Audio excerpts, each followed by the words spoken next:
فیہ. اچھا بعض لوگ پڑھتے ہیں یومہم الذی، ہاں کو لمبا نہیں کرنا آپ نے. یاد رکھیں جب کسی حرف کے اوپر زبر ہو، زیر ہو، پیش ہو، اس کی مقدار کتنی ہے؟ میم زبر ما، ہا پیش ہو، یا زبر یا، اتنی ہے. یا زبر یا نہیں ہو سکتا، میم زبر ما نہیں ہو سکتا، ہا پیش ہو نہیں ہو سکتا، میم زیر می نہیں ہو سکتا. ٹھیک ہے. جو قاعدے میں ہم ایک تختی پڑھتے ہیں جس کو ہم سیکھتے ہیں حرکات کی تختی کہتے ہیں، وہ تیسری یا چوتھی تختی غالباً. عموماً بچپن میں پڑھتے ہوئے ہم اس کو غلط پڑھتے ہیں تو ساری زندگی ہم غلط پڑھتے ہیں. وہ تختی آپ کے ذہن میں ہوگی یا نہیں، میں آپ کو یاد دہانی کراتی ہوں.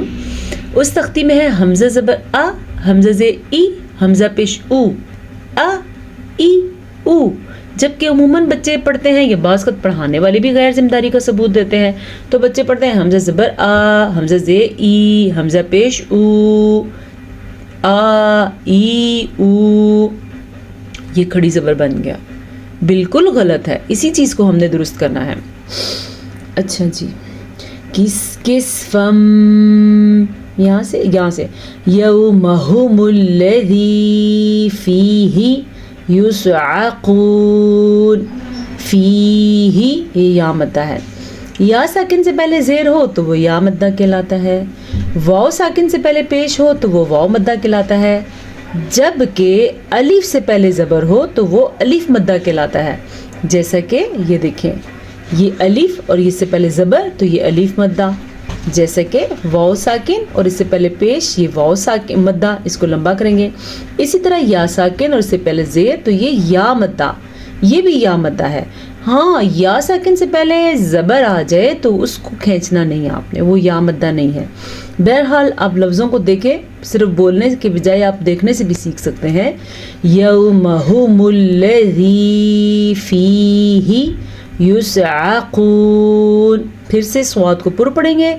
سواد ان 7 حروف میں شامل ہے جو ہمیشہ پر پڑھے جاتے ہیں. وہ حروف کون سے ہیں؟ خص، زخت، قز. آپ سوچیں گے یہ میں نے کیا پڑھا؟ میں آپ کو بارہا بتا چکی ہوں. میں آپ کو مجموعہ بتاتی ہوں. حروف کیا ہیں یہ؟ خا، صاد، ضاد، غین، طا، قاف، ظا. ٹھیک ہے، یہ وہ 7 حروف ہیں. یوم لا یغنی عنہم کیدہم. یوم، اس کو لوگ پڑھتے ہیں یوما، 2 بڑی بڑی غلطیاں. یوم نہیں ہے، یوم لا یغنی یا مدہ، عنہم کیدہم. ہاں کی تلفظ کا آپ نے دھیان رکھنا ہے. اچھا یہاں پہ ایک تجوید کا قاعدہ اور ہے، اگر آپ کو مشکل نہ لگے تو میں آپ کو سمجھانا چاہوں گی. جب کبھی نون ساکن کے بعد یا نون تنوین کہتے ہیں 2 زبر 2 زیر 2 پیش کو. نون ساکن یا نون تنوین کے بعد حروف حلقی، یعنی وہ 6 حروف جو حلق سے نکلتے ہیں، ان میں سے کوئی سا بھی ایک حرف نظر آ جائے آپ کو، یا آپ دیکھیں تو ادھر آپ نے ظاہر کرنا ہے نون کو اور تنوین کو بھی. یعنی جیسے لکھا ہے اس کو پڑھنا ہے، اسی طرح غنہ وغیرہ کچھ بھی نہیں کرنا. عنہم، ٹھیک ہے. کیدہم شیئا ولا ہم ینصرون. شیئا ولا، اس کو کہتے ہیں نون تنوین. یہ تھا نون ساکن اور یہ ہے نون تنوین. یہاں پہ اظہار کا قاعدہ تھا، یہاں پہ ادغام بالغنہ کا قاعدہ ہے. قاعدہ کیسے ہے؟ جب نون ساکن یا نون تنوین کے بعد یا آ جائے، میم آ جائے، واو آ جائے، نون آ جائے، تو وہاں پہ ادغام بالغنہ کا قاعدہ ہوتا ہے. ادغام یعنی دونوں کو آپس میں ملاتے ہیں. ہم ملا رہے ہیں شیئا، یہ تو ہم نے ملا دیا، لیکن جو آپ کو رکنے کی آواز آ رہی ہے وہ در حقیقت غننے کی آواز ہے. کیسے؟ شیئا ولا ہم ینصرون. یہاں پہ اخفاء کا قاعدہ ہو رہا ہے. ٹھیک ہے، نون ساکن کے بعد سواد ہے تو نون ساکن کو چھپا کے پڑھیں گے. را کو پر پڑھیں گے کیونکہ را پہ پیش ہے. وَإِنَّ لِلَّذِينَ ظَلَمُوا. وَإِنَّ، یاد رکھیں جب کبھی نون پیشاد آ جائے یا جب کبھی میم پیشاد آ جائے، دونوں صورتوں میں غنہ ہوگا، نون کے اوپر بھی اور میم کے اوپر بھی. کیسے ہو غنہ؟ وَإِنَّ، یہ ہے غنہ. لِلَّذِينَ، نون کو لمبا نہیں کرنا آپ نے. ٹھیک ہے، للذین، بعض لوگ ایسے پڑھتے ہیں، یہ انتہائی غلط ہے، یہ لکھا ہوا ہے للذین ظلموا، زوا کو پھر سے پڑھنا ہے کیونکہ زوا حروف مستعلیہ بھی سے ہے۔ عذابا دون ذالک، یہاں پہ بھی اخفاء کا قاعدہ ہو رہا ہے کیونکہ تنوین کے بعد حروف اخفاء میں سے دال آیا ہوا ہے۔ وَلَكِنَّ أَكْثَرَهُمْ لَا يَعْلَمُونَ، پھر سے نون کے اوپر شاد ہے، ہم نے پھر غنہ کیا ہے، کیسے؟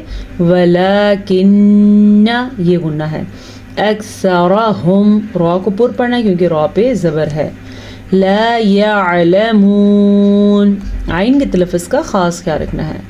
وَاصْبِرْ لِحُكْمِ رَبِّكَ، سواد پر پڑھا ہے اور حا کے تلفظ کا دھیان رکھنا ہے، لی حکمی نہیں پڑھنا، آپ نے لام کو لمبا نہیں کرنا، وَاصْبِرْ لِحُكْمِ، را کو بھی پر نہیں پڑھنا، باریک پڑھنا کیونکہ را ساکن سے پہلے زیر ہے، یہ را ہم پر پڑھیں گے کیونکہ اس را کے اوپر زبر ہے۔ رَبِّكَ فَإِنَّكَ، غنہ، بِأَعْيُنِنَا، حمزہ اور عین دونوں کی آواز نکالنی ہے ہم نے، بِأَعْيُنِنَا پڑھنا غلط ہے، بِأَعْيُنِنَا پڑھنا غلط ہے، کیا؟ بِأَعْيُنِنَا، حمزہ اور عین دونوں کو ظاہر کرنا ہے۔ اچھا بعض لوگ پڑھتے ہیں بِأَعْيُنِنَا، نون کو لمبا نہیں کرنا، اس نون کو کرنا ہے کیونکہ آگے الف مدہ ہے، بِأَعْيُنِنَا، وَسَبِّحْ بِحَمْدِ رَبِّكَ، وَسَبِّحْ، حا پہ وقف ہے اور حا پہ ساکن ہے تو یہاں پہ ہم رکیں گے بھی اور حا کو کلیئر بھی کریں گے، وَسَبِّحْ بِحَمْدِ، اسی طرح اس حا کا بھی ہم نے دھیان رکھنا ہے۔ رَبِّكَ، را کو پر پڑھنا ہے کیونکہ را پہ زبر ہے، حین تقوم، حا کے تلفظ کا پھر سے دھیان رکھنا ہے، تقوم، قاف کو پر پڑھنا ہے، وَمِنَ اللَّيْلِ فَسَبِّحْهُ، جیسے حمزہ اور عین ملتے جلتے ہیں اور ایک جگہ پہ آئے، ہم نے کیسے ان کا فرق کیا، اسی طرح ہم نے دو حا اور ہا، ان کے مخرج آگے پیچھے کے ہیں، ایک حلق سے نکلنے والے ہیں، تو ہم ان کے مخرج کو ادا کرتے ہوئے کیسے خیال رکھیں گے، فَسَبِّحْهُ، ٹھیک ہے، وَإِدْبَارَ النُّجُومِ، دال پہ کلکلا ہو رہا ہے کیونکہ دال پہ ساکن ہے، حروف کلکلا 5 ہیں، قاف، طا، با، جیم، دال، یہ 5 حروف جب بھی ان پہ جزم آ جائے یا ساکن آ جائے تو ان پہ جھٹکے کی کیفیت پیدا ہوتی ہے، کیسے؟ جیسے کہ ہم اگر کلکلا نہیں کریں گے تو ہم پڑھیں گے وَإِدْ با، یہ غلط ہے، ہم نے کلکلا کرنا ہے، جھٹکا دینا ہے، کیسے؟ وَإِدْبَارَ النُّجُومِ، را پر پڑی جائے گی کیونکہ را پہ زبر ہے، نون پہ غنہ کیا جائے گا کیونکہ نون پہ شد ہے۔ صدق اللہ العظیم۔ ہماری سورہ طور مکمل ہو چکی ہے، اب ہم نے سورہ نجم پڑھنی ہے، یہ فکر مت کرنا کہ شاید ہم نے پیچھے پورا قرآن پڑھ لیا، ابھی ہم نے شروع ہی آخر سے کیا ہے، آپ پڑھ سکتے ہیں، ابھی بھی دیر نہیں ہوئی، ٹھیک ہے۔ اب چلتے ہیں ہم تجوید کی طرف۔ آج کل ہم تجوید میں پڑھے تھے مدات کا بیان، مد فری، مد لازم، مد عارض، مد منفصل جائز، مد متصل واجب، یہ ساری مدات کی مختلف قسم کی اقسام ہیں جو ہم پڑھے تھے۔ آج ہمارے پاس کیا ہے پڑھنے کے لیے؟ کل ہم نے پڑھی تھی مد منفصل جائز اور مد متصل واجب کی تعریف اور اس کی مقدار، ٹھیک ہے۔ آگے ہمارے پاس مد لازم، جب حروف مدہ کے بعد ساکن حرف آئے جس کا سکون اصلی ہو، میرے خیال سے ہم نے تو یہ بھی پڑھ لی تھی، اور مد کی لازم کی 4 اقسام بھی ہم نے پڑھ لی تھی، یہ پڑھنی ہم نے آج۔ مد لازم کی اقسام، مد لازم کی 4 اقسام ہیں، ٹھیک ہے۔ نمبر 1 مد لازم کلمی مخفف، مخفف ہلکی کلمی کلمے میں آنے والی۔ نمبر 2 مد لازم کلمی مستقل، یعنی مستقل کہتے ہیں بھاری کو، ٹھیک ہے۔ تیسری مد لازم حرفی مخفف، چوتھی مد لازم حرفی مستقل، اب ہر ایک کی ہم نے ڈیفینیشن پڑھنی ہے. سب سے پہلے ہے مد لازم کلمی مخفف. اگر ایک ہی کلمہ میں حروف مدہ کے بعد ساکن حرف ہو جس کا سکون اصلی ہو، وقف کے سبب نہ ہو، تو وہاں پر مد پیدا ہوتی ہے جسے مد لازم کلمی مخفف کہتے ہیں. اچھا جی، اصلی سکون کا کیا مطلب ہے؟ یعنی اس پہ اپنا ساکن آتا ہو، ایسا نہ ہو کہ ہم وقف کی وجہ سے ساکن کر رہے ہوں. ٹھیک ہے، اپنا ساکن. ابھی آگے اس کی مثال آئے گی تو آپ کو بات کی سمجھ آئے گی. اچھا، مقدار تون 3 الفات برابر 3 الف کے برابر ہے اور 6 حرکات عربیہ یعنی کہ 6 زبر زیر پیش کے برابر ہے. ٹھیک ہے، جیسا کہ آنا، یہ میں نے مد جو ہے غلط جگہ پہ لگائی ہوئی ہے، ادھر مد آتی ہے. یہ دیکھیں، میں دوبارہ لکھ لیتی ہوں. یہ ایسے ہے، حروف مدہ کے بعد ساکن حرف آ جائے تو وہاں پہ اس مد کی مقدار لمبی ہو جائے گی. آنا، ٹھیک ہے، یہ اس طرح اس کی مقدار ہوگی. دوسری کیا ہے؟ مد لازم کلمی مستقل. جب ایک ہی کلمہ میں حروف مدہ کے بعد سکون مدغم آ جائے یعنی کہ مشدد حرف آ جائے تو وہاں پر یہ مد پیدا ہوتی ہے جس کو مد لازم کلمی مستقل کہتے ہیں. ایک ہی کلمہ میں اس کی مقدار کتنی ہے؟ 3 الفات کے برابر یعنی کہ 3 الف مدہ کے برابر اور 6 حرکات عربیہ کے برابر، 6 کھڑے زبر زیر پیش کے برابر. کیسے؟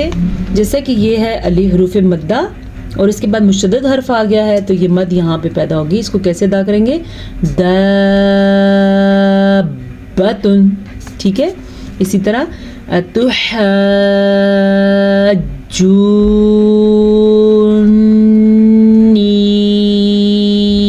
یہ مقدار ہے. ڈیفینیشن کیا تھی؟ الف حروف مدہ کے بعد مشدد حرف آ جائے، یہ اس کی سمپل سی تعریف ہے. اسی طرح دیکھیں الف مدہ کے بعد مشدد حرف آیا ہے. اچھا جی، واو مدہ کے بعد مشدد حرف آیا ہے. اسی طرح یہ ساری اس کی مثالیں ہیں. مدھامتانی. ٹھیک ہے، آج کے لیے اتنا سبق کافی ہے. آگے ہم نے پڑھنی ہے مد لازم حرفی مخفف کو، تو اس کے بارے میں بھی ہم پڑھیں گے تو سمجھ آئے گا کہ یہ کیا ہے اور اس کی کیا تعریف ہے.